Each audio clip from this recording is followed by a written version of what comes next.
Good morning to all of you. मैं देवाराम सारन स्वागत करता हूं आपके अपने YouTube channel Sarokar agri institute पर। तो वे विद्यार्थी जिन्होंने अभी तक चैनल को सब्सक्राइब नहीं किया वे चैनल को सब्सक्राइब करें और अपने दोस्तों के पास में शेयर जरूर करें ताकि उनको भी अधिक से अधिक फ़ायदा मिल सके। अब अपन बात करते हैं, पिछली क्लास में अपन ने फॉरेस्ट रीजनरेशन के बारे में पढ़ा था। फॉरेस्ट रीजनरेशन, इसके बारे में अपन ने पिछली क्लास में चर्चा की थी। और फॉरेस्ट रीजनरेशन में अपन ने पढ़ा कि फॉरेस्ट रीजनरेशन दो प्रकार का होता है, आर्टिफिशियल रीजनरेशन और नेचुरल रीजनरेशन। नेचुरल रीजनरेशन की अपन ने पूरी चर्चा की थी वहाँ पर। नेचुरल रीजनरेशन दो प्रकार से होता है, एक तो कायिक भाग के द्वारा, वेजिटेटिव पार्ट के द्वारा एसेक्सुअल रूप से, और दूसरा होता है सीड भाग या सेक्सुअल रूप से होता है। तो सीड भाग के द्वारा तो बीजों के द्वारा है अपन उसका भाग उत्पन्न करते हैं वनों को। और आर्टिफिशियल बात करें तो अपन ने उसमें तीन पढ़ा था, रूट सकर्स के बारे में पढ़ा, पोलार्डिंग के बारे में पढ़ा और कॉपीज के बारे में पढ़ा। जिसमें अपन ने कॉपीज की बात की थी कि जमीन से 1 फीट ऊपर से वन को काट देती है, वहाँ से जो नए शाखा निकलती है उससे वन का निर्माण करना कॉपीज के माध्यम से होता है। पोलार्डिंग क्या होता है, और कॉपीज में जो रिमूव करने योग्य भाग है वो बोले और क्राउन दोनों है अपन रिमूव करते हैं। उसके बाद में पोलार्डिंग में क्या करते हैं, पोलार्डिंग में अपन पौधे को है जो जमीन से 8 से 9 फीट ऊपर से काटते हैं। कितना ऊपर से काटते हैं? 8 से 9 फीट ऊपर से काटते हैं। और अपन पोलार्डिंग में पौधे के क्राउन भाग को हटाते हैं, पौधे का जो ताज होता है ऊपर वाला उसको हटाते हैं। उसके बाद में अपन बात करेंगे, और पोलार्डिंग में जो रिमूव भाग है वो क्राउन है। और उसके बाद में अपन ने रूट सकर्स के बारे में पढ़ा। तो पौधे की जड़ें होती है, जड़ें से पौधों का नया निर्माण होता है, उसे रूट सकर्स बोलते हैं। उससे आगे आज अपन पढ़ेंगे आर्टिफिशियल रीजनरेशन के बारे में। आज अपन बात करने वाले हैं वो किसके बारे में बात करने वाले हैं, आज अपन बात करेंगे आर्टिफिशियल रीजनरेशन या कृत्रिम पुनर्जनन, कि पौधों का है जो कृत्रिम रूप से किस प्रकार से पुनर्जनन करते हैं, आर्टिफिशियल रीजनरेशन। आर्टिफिशियल रीजनरेशन, इसमें अपन तीन चीज़ें को मुख्य रूप से पढ़ेंगे। इसका इतिहास पढ़ेंगे, इसके क्या क्या गुण है वो पढ़ेंगे, और आर्टिफिशियल रीजनरेशन की कौन कौन सी विधियाँ हैं उनके बारे में अपन बात करने वाले हैं। तो आज अपन बात करने वाले आर्टिफिशियल रीजनरेशन की, और इसमें अपन बात करेंगे वो मुख्य रूप से तीन बातों को करेंगे। कौन कौन सी? एक तो इसका गुण इतिहास देखेंगे, आर्टिफिशियल रीजनरेशन की हिस्ट्री की बात करेंगे अपन कि इसका क्या इतिहास है, सर्वप्रथम किसने लगाया। उसके बाद में इसके अपन गुण देखेंगे कि आर्टिफिशियल रीजनरेशन के क्या क्या गुण है, इसकी प्रॉपर्टी क्या है, प्रॉपर्टी या अपन इसको कैरेक्टर बोल सकते हैं, प्रॉपर्टी या इसके कैरेक्टर देखेंगे। उसके अलावा अपन बात करें तो इसकी है जो विधियाँ कौन कौन सी है, लगाने की मेथड्स कौन सी है, उन विधियों की बात करेंगे। विधियाँ या अपन जिसको मेथड्स बोलते हैं। तो ये अपने आज की क्लास रहने वाली है, इसके इर्द गिर्द घूमेगी आर्टिफिशियल रीजनरेशन, कृत्रिम पुनर्जनन। क्या इसको अपन हिंदी में बोलते हैं? कृत्रिम पुनर्जनन। कृत्रिम पुनर्जनन, वनों का किस रूप से कृत्रिम पुनर्जनन करते हैं, किस प्रकार से अपन उस वनों में रिन्यू कर सकते हो। किसी स्थान विशेष पर जहाँ पहले वन थे अब वहाँ वन नहीं है, तो वहाँ पर वन किस प्रकार से लगा सकते हैं अपन कृत्रिम रूप से मानव के द्वारा, उनके बारे में अपन बात करने वाले हैं। तो अब अपन देखेंगे इसका पहला पॉइंट, इतिहास के बारे में जानेंगे क्या कि आर्टिफिशियल रीजनरेशन की हिस्ट्री क्या है, इतिहास के बारे में अपन बात करने वाले हैं। पहला अपन बात करेंगे हिस्ट्री के बारे में, आर्टिफिशियल रीजनरेशन का इतिहास जानेंगे। इतिहास की अगर अपन बात करें तो सर्वप्रथम जो आर्टिफिशियल रीजनरेशन किया था वो 1842 में कॉनोली ने किया था। किसने किया था? 1842 में कॉनोली नाम का एक वैज्ञानिक थे, या कॉनोली नाम के कोई साइंटिस्ट वगैरह थे, उन्होंने है जो मालाबार में नीलम्बूर नामक वृक्ष का है जो आर्टिफिशियल किया था। तो अपन बात करते हैं सर्वप्रथम हिस्ट्री की, तो इसमें आता है 1842 में। सर्वप्रथम कब किया गया? 1842 में किया गया, 1842 में किया। कब किया? 1842 में किया गया। और किसने किया उनकी बात करें तो कॉनोली ने किया था। किसने किया था? 1842 में कॉनोली ने किया। कॉनोली नामक वैज्ञानिक थे, इन्होंने सर्वप्रथम आर्टिफिशियल रीजनरेशन किया। कॉनोली ने मालाबार में किया। कहाँ पर किया था? मालाबार में। 1842 में कॉनोली नामक वैज्ञानिक ने मालाबार में वृक्ष लगाया था आर्टिफिशियल से, नीलाम्बूर टीक नाम का। कौन सा? नीलाम्बूर टीक नाम का वृक्ष था। वृक्ष कौन सा था? नीलाम्बर टीक, नीलाम्बर टीक। इसका है, वहाँ पर उन्होंने फॉरेस्ट वन 1 लगाए थे। नीलांबर टीक नामक जो वृक्ष होता है इसका है, वहाँ उन्होंने मालाबार के अंदर कॉर्नोली नामक वैज्ञानिक ने 1842 में 1842 के अंदर सर्वप्रथम आर्टिफिशियल रीजनरेशन किया। उसके बाद में अगले ही साल 1843 की बात करें तो कैंपबेल नामक वैज्ञानिक ने विलिंगटन तमिलनाडु के अंदर यूकेलिप्टस के वृक्ष लगाए थे। उसके बाद में बात करते हैं अपन 1843 की। किसकी बात करते हैं? 1843 की बात करते हैं। 1843 की बात करते हैं तो यहाँ पर वैज्ञानिक थे, वो थे कैंपबेल। कौन थे? कैंपबेल नामक वैज्ञानिक। कैंपबेल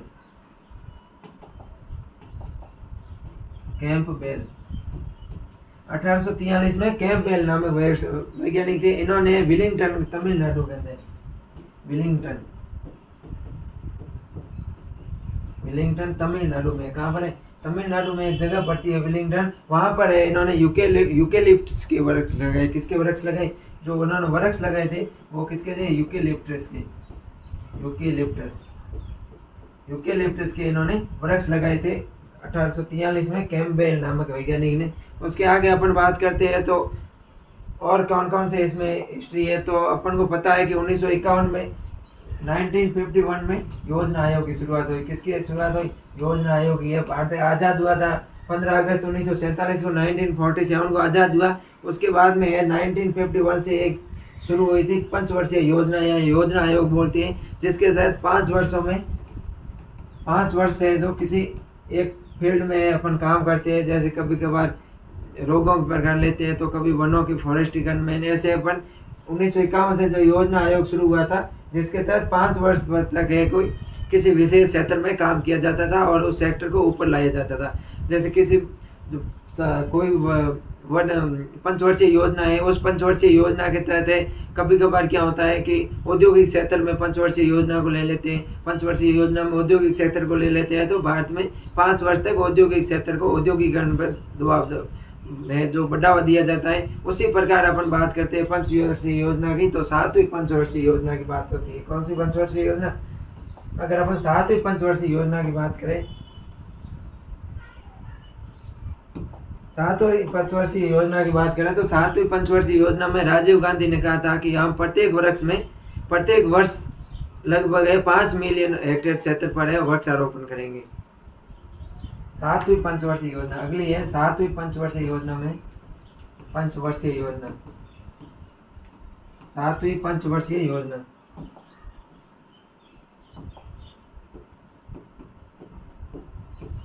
7वीं पंचवर्षीय योजना में कौन थे? तब के प्रधानमंत्री राजीव गांधी थे। कौन थे? राजीव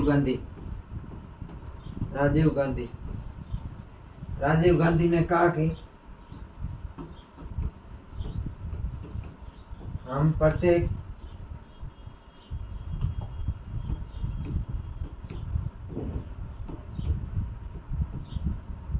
वर्ष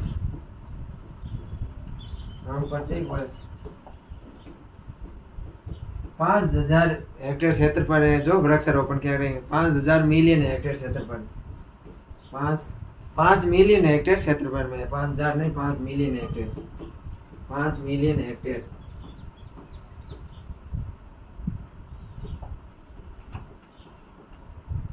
5 मिलियन हेक्टेयर क्षेत्र पर वृक्षारोपण करेंगे। 7वीं पंचवर्षीय योजना के तहत राजीव गांधी ने कहा था कि हम प्रत्येक वर्ष जो 5 मिलियन हेक्टेयर क्षेत्र पर क्या करेंगे? वृक्षारोपण करेंगे, वृक्ष लगाएंगे। उसके बाद में ये तो इसकी हिस्ट्री हो गई। 3 बातें अपन को हिस्ट्री में याद रखनी है। 1842 में कॉर्नोली नामक वैज्ञानिक ने मालाबार में नीलांबर टीक नामक वृक्षारोपण किया, आर्टिफिशियल रूप से वहाँ पर वृक्ष लगाए थे, वनों का निर्माण किया था। उसके बाद में 1843 में कैंपबेल नामक वैज्ञानिक ने विलिंगटन तमिलनाडु में एक जगह पड़ती है, वहाँ पर यूकेलिप्टस के वृक्ष लगाकर उनका आर्टिफिशियल रीजनरेशन किया था। और 7वीं पंचवर्षीय योजना में राजीव गांधी जी ने कहा था कि हम प्रत्येक वर्ष 5 मिलियन हेक्टेयर क्षेत्र पर क्या लगाएंगे? वृक्षारोपण करेंगे, वहाँ पर अपन वृक्ष लगाएंगे। अब उसके बाद आता है सेकेंड, इसके बात करते हैं गुणधर्मों की। कौन से अपना सेकेंड पॉइंट आता है गुणधर्म कि आर्टिफिशियल जो अपना फॉरेस्ट होता है इसके क्या क्या गुणधर्म है। गुणधर्म की अगर अपन बात करें या इसके कैरेक्टर की बात करें करेक्टर या गुण धर्म की बात करें कि आर्टिफिशियल रीजनरेशन का क्या क्या गुण धर्म है। गुण धर्म की बात करते हैं अपन, आर्टिफिशियल रीजनरेशन के इनके क्या क्या गुण है उनकी बात करें तो उससे पहले अपन यहाँ पर एक कृत्रिम रूप से वन बनाते हैं। क्या बनाएंगे? कृत्रिम रूप से ये वन बनाएंगे। मान लो ये अपना कोई एरिया है, वहां पर अपन ने वृक्ष लगा रखे हैं, वन लगा रखा है आर्टिफिशियल रूप से। अब अपन इसकी बात करते हैं, इसका कुल क्षेत्रफल है वो मान लेते हैं अपन 5 हेक्टेयर या 7-8 हेक्टेयर मान लेते हैं। कितना मानते हैं? 8 हेक्टेयर मानना है, ऐसा कुछ बनाना नहीं है आपको नोटबुक के अंदर, सिर्फ मैं आपको समझाने की बात कर रहा हूँ। और यहाँ पर अपन ने वृक्ष लगाते हैं। कौन क्या लगाते हैं? यहाँ पर अपन वृक्ष लगाते हैं।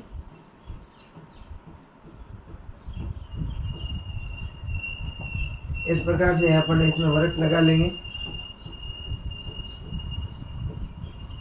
ये अपन ने वृक्ष लगा लिया और इसको 2 भागों में बांट लिया। 8 हेक्टेयर क्षेत्रफल को 2 भागों में बांट लिया। यह क्षेत्रफल है 4 हेक्टेयर। कितना है? 4 हेक्टेयर क्षेत्रफल है। यहाँ पर अपन ने कृत्रिम रूप से वन लगाए और ऊपर वाला भी क्षेत्रफल है वो है 4 हेक्टेयर। 4 हेक्टेयर ये कृत्रिम रूप से वन लगाई है। ये मान लो अपन ने किसी के वन लगाई है, जैसे पॉपुलर ट्री लगाई है। कौन सी ट्री है? ये है वो पॉपुलर ट्री है। पॉपुलर ट्री है, पॉपुलर के वृक्ष है। और जो नीचे वाले वृक्ष लगाए हैं वो अपन ने शीशम के लगाए हैं। किसके लगाए हैं? शीशम के लगाए हैं। आर्टिफिशियल रूप से शीशम के लगाए हैं। ये शीशम का उद्यान है। तो इसमें अब अपन गुण धर्मों की बात करते हैं तो पहला इसमें गुण धर्म आता है सिंगल क्राउन स्टोरी या सिंगल क्राउन लेयर या सिंगल क्राउन कोनोपी बोलेंगे। इसका पहला गुण धर्म की अपन बात करें तो इसमें आएगा सिंगल क्राउन लेयर। पहला इसके गुण धर्म है वो है सिंगल क्राउन लेयर, या अपन सिंगल क्राउन कोनोपी बोल सकते हैं। इसमें कोनोपी क्या होता है ये अपन ने जो पहली क्लास थी उसके अंदर बात की थी कि अपन वृक्षों को ऊपर से देखते हैं, ताज तो है जो समान रूप से देखते हैं, एक ही समान जो वृक्ष ताज दिखते हैं उनको क्या बोलते हैं? कोनोपी या लेयर बोलते हैं। तो कोनोपी है, मुझे आशा है कि आपको समझ में आ गया होगा कि कोनोपी क्या है। कि वृक्ष जो अपन देखते हैं वन के अंदर ऊपर ड्रोन के माध्यम से, तो जो वृक्षों के ऊपर से ताज दिखाई देती है, ताज की एक परत दिखाई देती है, उसको क्या बोलते हैं? कोनोपी बोलते हैं। तो अपन ने इसमें पहला गुण क्या लिखा है कि सिंगल क्राउन लेयर, यानी कि इसमें है जो क्राउन की लेयर होगी वो एक समान दिखाई देगी, उसमें दूसरे प्रकार के वृक्ष नहीं होंगे। जैसे अपन इसको लेते हैं, पॉपुलर ट्री को लेते हैं मान लो, तो पॉपुलर ट्री की सारी जो कोनोपी है वो एक समान होगी, इसमें कोई भिन्नता नहीं होगी, देखने पर एक समान ही दिखेंगे। दूसरे इसके गुण धर्म की बात करें तो मोनोकल्चर करते हैं। क्या करते हैं अपन इसमें? दूसरा इसके गुण धर्म है कि आर्टिफिशियल रीजनरेशन में मोनोकल्चर करते हैं। MONOCULTURE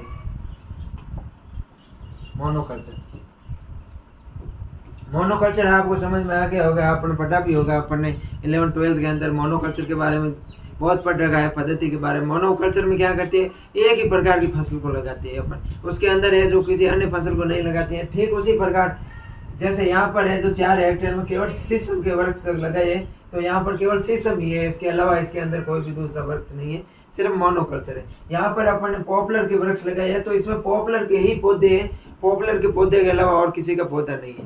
तो ये होता है मोनोकल्चर कि एक ही तरह के वृक्ष लगाए जाते हैं, उसकी ताज होता है, क्राउन होता है, उनकी जो लेयर होती है, जो कोनोपी होती है वो भी एक ही तरह की होती है। उसके बाद में अगले गुण की बात करें तो अगला गुण आता है इसमें इवन एज। क्या? इवन एज या समान आयु के वृक्ष होते हैं। इवन एज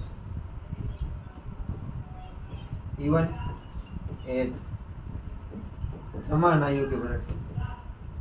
अपन ने जब वनों का वर्गीकरण पढ़ा था उसमें अपन ने आयु के आधार पर वृक्षों का वर्गीकरण पढ़ा था वनों का, उसमें अपन 2 देखे थे, आयु के आधार पर समान आयु के वृक्ष और असमान आयु के वृक्ष। तो अपन आर्टिफिशियल रूप से जो वृक्ष लगाएंगे वो सब समान आयु के होंगे, सबको एक साथ में लगाया जाएगा तो समान आयु के वृक्ष होंगे, इवन एज के फॉरेस्ट होंगे। तो ये ध्यान रखना है, इसके 3 गुण।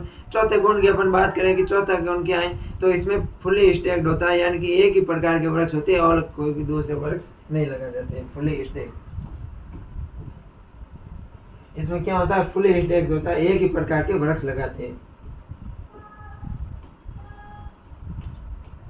यानी एक ही प्रकार के अपन वृक्ष लगाते हैं जिसके अंदर अपन अंतःश्वसन क्रिया आराम से कर सकते हैं। फुली स्टिक्ड होती है। तो ये है इसके मुख्य रूप से गुण। उसके अलावा अपन देख सकते हैं कि इनमें अपन अंतःसंचयन आसानी से कर सकते हैं। इनमें किसी दूसरे प्रकार के वृक्ष नहीं होते, एक ही प्रकार के होते हैं, फुली स्टिक्ड होते हैं। इनकी जो अपन देखने पर जो कोनों की लेयर है वो एक समान दिखेंगे, और अपन वन के अंदर जाते हैं तो वन भी है सारे एक समान ही दिखेंगे। आज मैं फोटो लाना भूल गया, कल मैं फोटो ला के आपको इनको समझा दूंगा। तो अपन ने दो चीज़ें पढ़ ली है, इतिहास पढ़ लिया और गुण धर्म पढ़ लिया है। कल अब अपन देखते हैं इसे आगे मेथड्स के बारे में जानेंगे, इसकी विधियों के बारे में देखेंगे कि इसकी क्या क्या विधियाँ हैं। अब अपन बात करते हैं मेथड्स के बारे में, विधियों के बारे में। तीसरा अपना पॉइंट है मेथड, कि इसको आर्टिफिशियल रीजनरेशन को किस प्रकार से अपन डेवलप कर सकते हैं, मेथड्स या विधियाँ। इनके लगाने की क्या क्या विधियाँ हैं उनकी अगर अपन बात करें, आर्टिफिशियल रीजनरेशन को लगाने की, तो विधियों की बात करें तो अपन ने विधियाँ वैसे देख रखी थी कि बीज के द्वारा कर सकते हैं, यहाँ पर अपन कोई भी अलैंगिक विधि है गाय के उन प्रकार कर सकते हैं। तो अपन ने देखा था कि विधियाँ इसमें कितने प्रकार की होती है, 2 प्रकार की होती है। कितने प्रकार की होती है, 2 प्रकार की अपन ने इसमें विधियाँ पढ़ी थी। कौन कौन सी है अपन देखते हैं। 2 विधियाँ पढ़ी थी अपन ने, एक तो पढ़ा था बीज के द्वारा और दूसरा पढ़ा था कायिक भाग के द्वारा, या अपन जिसको बोल सकते हैं अलैंगिक विधि या कायिक भाग के द्वारा। अपन ने ये 2 विधियाँ पढ़ी थी। पहले अपन देखेंगे बीज के द्वारा कि किस प्रकार से वृक्षों को लगाया जा सकता है, और उसके बाद में अपन देखेंगे कि कायिक भागों के द्वारा है जो वृक्ष को किस प्रकार से लगाया जाता है। पहले अपन इसमें देखते हैं बीज के द्वारा, बीज के द्वारा बाय सीड, और दूसरा अपन देखेंगे कायिक भाग के द्वारा, कायिक भाग या vegetative part, vegetative part, vegetative part. बीज के द्वारा देखते हैं अपन, तो बीज के द्वारा भी अलग अलग विधियां हैं। जैसे अपन एनिमल के द्वारा लगा सकते हैं, या वृक्ष के द्वारा है, वायु के द्वारा है जो एरियल फॉर्म में लगा सकते हैं। ये भी है जो 2 प्रकार की होती है, by animal, by animal and by aerial.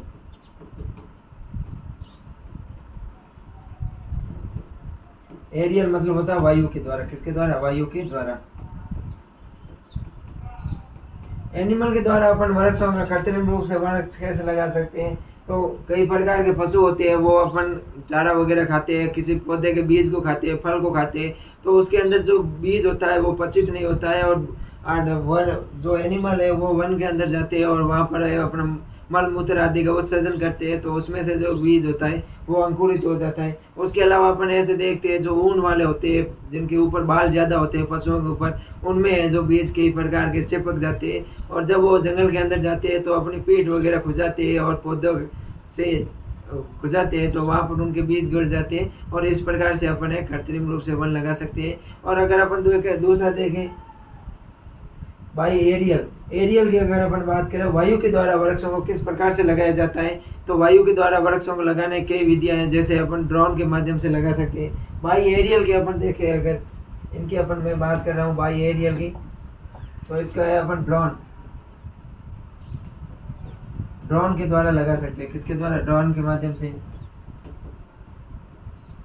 अपन क्या करेंगे, ड्रोन में बीज वो डालेंगे और फिर उनको जंगल में ऊपर उड़ाएंगे और वहाँ पर बीज गिराएंगे, तो वहाँ पर ये ड्रोन के द्वारा लगा सकते हैं। उसके अलावा अपन है जो गुब्बारे के माध्यम से भी है बीजों को लगा सकते हैं। ये हो गया ड्रोन। दूसरी है गुब्बारों के माध्यम से, गुब्बारों के माध्यम से अपन अगर बात करें तो एक बार क्या है, जब भारत के प्रधानमंत्री इंदिरा गांधी थे, तो उन्होंने पश्चिमी राजस्थान के अंदर, जो पश्चिमी राजस्थान है, बाड़मेर, जैसलमेर, जोधपुर रेगिस्तानी इलाका है, उनमें जो रेगिस्तान को आगे बढ़ने से रोकने के लिए हेलीकॉप्टर के माध्यम से बबूल के पौधों जो बीज होते हैं उनको गिराया था। किसको गिराया था, बबूल के पेड़ों को, बीजों को गिराया था। इंदिरा गांधी के समय में एक बार है जो हेलीकॉप्टर के माध्यम से बबूल के बीजों को गिराया गया, उसकी देन में आज है बबूल है वो पश्चिमी राजस्थान में बहुत पाए जाते हैं, और ये काफ़ी मात्रा में मरुस्थलीकरण को रोकने में सहायक होते हैं। जो बबूल होते हैं वो इंदिरा गांधी के समय हेलीकॉप्टर से बीजों को गिराया गया था। यह भी एक वायु के द्वारा आर्टिफिशियल रूप से वन लगाने की विधि है। उसके अलावा अपन बात करें तो मवेशियों के मल मूत्र का भी है उपयोग करके अपन इसमें वृक्ष लगा सकते हैं। ये दो विधियां हो गई ड्रोन के माध्यम से। ये एरियल विधि है वायु के द्वारा, ARIAL एरियल विधि हो गई वायु के द्वारा। इसमें ये दो विधियां हो गई हैं। तो अपन एरियल की बात करें तो ड्रोन के माध्यम से लगा सकते हैं, दूसरा गुब्बारों के माध्यम से लगा सकते हैं। और अगर अपन तीसरी विधि की बात करें कि और किस माध्यम से लगा सकते हैं, तो अपन क्या करेंगे, जो मवेशी होते हैं, मवेशियों के मल मूत्र का उपयोग करके अपन गाढ़ा घोल तैयार करेंगे। और गाढ़ा घोल या अपन उसका लड्डू वगैरह बनाकर वनों के अंदर डाल देंगे। और जैसे ही वो मल मूत्र ऊपर से हटेंगे तो बीज है अंकुरित हो जाएंगे और वहाँ पर कृत्रिम रूप से वन लग जाएंगे। तो तीसरी विधि क्या है कि मवेशियों के मल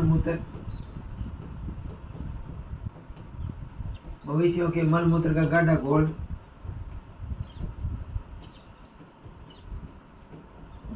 बनाकर, गाढ़ा घोल या फिर लड्डू बनाकर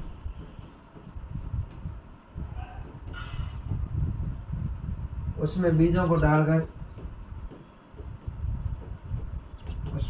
को डालकर फेंक देते, जंगल के अंदर है अपन फेंक देंगे। वर्षा के समय या वर्षा से पहले थोड़ा बहुत अपन क्या करेंगे, जो मवेशियों के मल मूत्र है इनसे लड्डू बनाकर या इनका गाढ़ा घोल बनाकर उसमें बीजों को डाल देंगे और उसको अपन जंगल के अंदर फेंक देंगे। जिससे क्या होगा, बीज है अंकुरित हो जाएंगे। तो ये वायु के द्वारा है और एनिमल के द्वारा अपन ने पढ़ा है। बीज के द्वारा अपन का आर्टिफिशियल रीजनरेशन किस प्रकार से करते हैं। एरियल माध्यम की बात करें तो एरियल माध्यम में अपन ने 3 प्रकार से, ड्रोन के माध्यम से, गुब्बारों के माध्यम से और मवेशियों का मल मूत्र गाढ़ा करके अपन बात करते हैं। उसके बाद में अपन दूसरी विधि आती है कायिक भाग के द्वारा। कायिक भाग की अगर अपन बात करें तो इसमें मुख्य रूप से कटिंग आता है, बडिंग आता है, ग्राफ्टिंग आता है। कायिक भाग की बात करें, बात करने वाले हैं कायिक विधि के बारे में। किसके बारे में बात करने वाले हैं, कायिक विधि। यहाँ वेजिटेटिव कायिक विधि, यहाँ अपन कायिक भाग से बात करते हैं। यहाँ वेजिटेटिव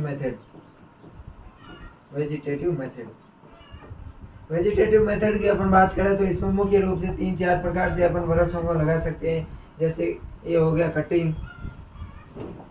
कटिंग है, उसके अलावा बडिंग है,